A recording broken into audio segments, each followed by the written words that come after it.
ये हिंदुस्तान की आवाज है। ಈ ಒಂದು ಪವಿತ್ರವಾದಂತಹ ಗ್ರಂಥ ಈ ದೇಶದ ಧ್ವನಿ.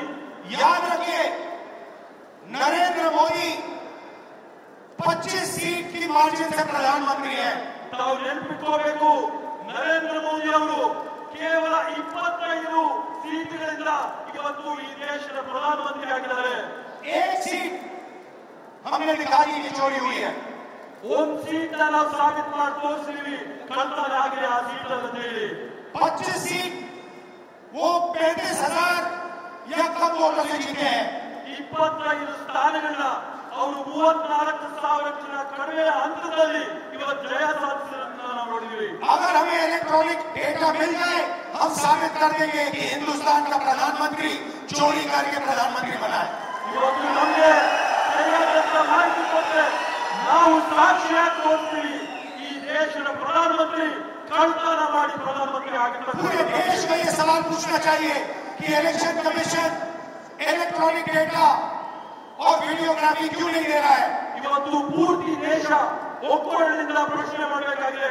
ಚುನಾವಣೆ ಆಯೋಗ ಡಿಜಿಟಲ್ ರೆಕಾರ್ಡ್ ನ ಮತ್ತೆ ರೆಕಾರ್ಡಿಂಗ್ ವಿಡಿಯೋ ರೆಕಾರ್ಡಿಂಗ್ ಯಾಕೆ ಕೊಡ್ತಾ ಇಲ್ಲ ಅಂತ ಹೇಳಿ. मैं लीडर ऑफ ऑपोजिशन हूं, मगर मैं अकेला नहीं बोल रहा हूं।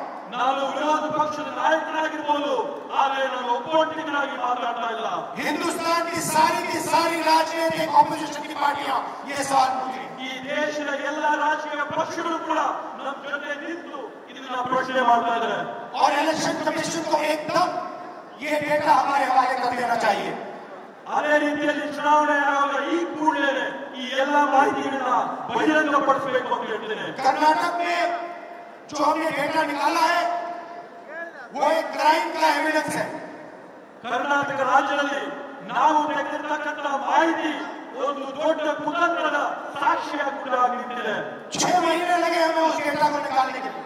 6 ತಿಂಗಳ ಕಾಲಾವಧಿ ಆಗಿದೆ ನಮಗೆ ಮಾಹಿತಿನೆಲ್ಲ ಸಂಗ್ರಹ ಮಾಡೋದಕ್ಕೋಸ್ಕರ.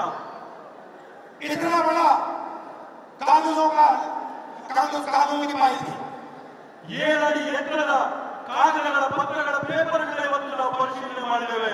एक फोटो को लाखों फोटो के सामने कंपेयर किया है।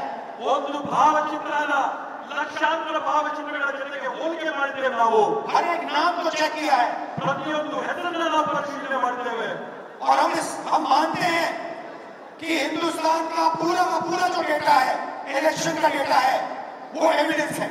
ಇವತ್ತು ನಾವು ಹೇಳ್ತೀವಿ ಭಾರತ ದೇಶದಲ್ಲಿ ನಡೆದಿರ್ತಕ್ಕಂಥ ಚುನಾವಣೆಗಳಲ್ಲಿ ಇರ್ತಕ್ಕಂಥ ಮತಪಟ್ಟಿಗಳು ಇದಕ್ಕೆ ಸಾಕ್ಷಿಯಾಗಿವೆ. ಪ್ರತಿಯೊಂದು ಈ ಮತಗಳಲ್ಲಿ और अगर उसको किसी ने डिस्ट्रॉय किया तो वो एविडेंस को डिस्ट्रॉय कर रहा है। ಇವತ್ತು ನಾವು ಯಾರನ್ನೇ ಪ್ರಶ್ನೆ ಮಾಡಿದ್ರು ಕೂಡ ಅವರು ಈ ಸಾಕ್ಷಿನ ನಾಶ ಮಾಡುವಂತಹ ಕುತಂತ್ರದಲ್ಲಿದ್ದಾರೆ और उस क्राइम को आगे बढ़ा रहा है। ಈ ರೀತಿಯಾದಂತಹ ಕುತಂತ್ರನ ಈ ತಪ್ಪುಗಳನ್ನ ಅವರು ಮುಂದುವರಿಸ್ತಾನೆ ಹೋಗ್ತಾ ಇದ್ದಾರೆ. और इलेक्शन कमीशन के लोगों को एक और बात माननी होगी, समझना होगा। ಇವತ್ತು ಎಲೆಕ್ಷನ್ ಚುನಾವಣೆ ಆಯೋಗದವರು ಜನರಿಂದ ಕೇಳುವಂತಹ ಮತ್ತೊಂದು ಪ್ರಶ್ನೆಗೆ ಉತ್ತರ ಕೊಡಬೇಕಾಗುತ್ತದೆ. हमें एक सीट की सच्चाई निकालने के लिए 6 महीने लगे। ನಮಗೆ ಒಂದು ಸೀಟಿನ ವಾಸ್ತವಾಂಶ ತೆಗೆದುಕೊಳ್ಳಲು 6 ತಿಂಗಳಿನ ಕಾಲಾವಧಿ ಬೇಕಾಗಿತ್ತು. मगर अगर आपने हमें डेटा नहीं दिया तो हम ये काम 1 नहीं 10, 15, 20, 25 सीटें में नहीं कर सकते हैं।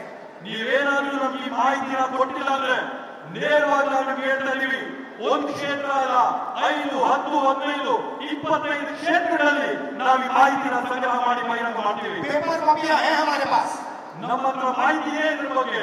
आप छुपा नहीं सकते ನೀವು ಇದನ್ನ ಯಾವುದೇ ಕಾರಣಕ್ಕೂ ಬಚ್ಚಿಡಕ್ಕಾಗಲ್ಲ, ಮುಚ್ಚಿಡಕ್ಕಾಗಲ್ಲ. और आप छुप नहीं सकते। ನೀವು ಸುಮ್ಮನೆ ಕೂಡ ಇದಕ್ಕೆ ಸಾಧ್ಯವಿಲ್ಲ. एक न एक दिन आपको ऑपोजिशन का सामना करना पड़ेगा। ಒಂದಲ್ಲ ಒಂದಿನ ನೀವು ವಿರೋಧ ಪಕ್ಷಗಳನ್ನ ಎದುರಿಸಲೇಬೇಕಾಗುತ್ತೆ ಅಂತ ಹೇಳ್ತೀನಿ ಈ ಸಂದರ್ಭದಲ್ಲಿ. हर ऑफिसर को और इलेक्शन कमिश्नर को ये बात अच्छी तरह समझ लेनी चाहिए। ಚುನಾವಣೆ ಆಯೋಗದ ಪ್ರತಿಯೊಬ್ಬ ಅಧಿಕಾರಿಗೆ, ಅವರ ಮುಖ್ಯಸ್ಥರಿಗೆ, ಪ್ರತಿಯೊಬ್ಬರಿಗೂ ಕೂಡ ಈ ವಿಷಯ ಮನವರಿಕೆ ಆಗಬೇಕು ಅಂತ ಹೇಳ್ತೀನಿ.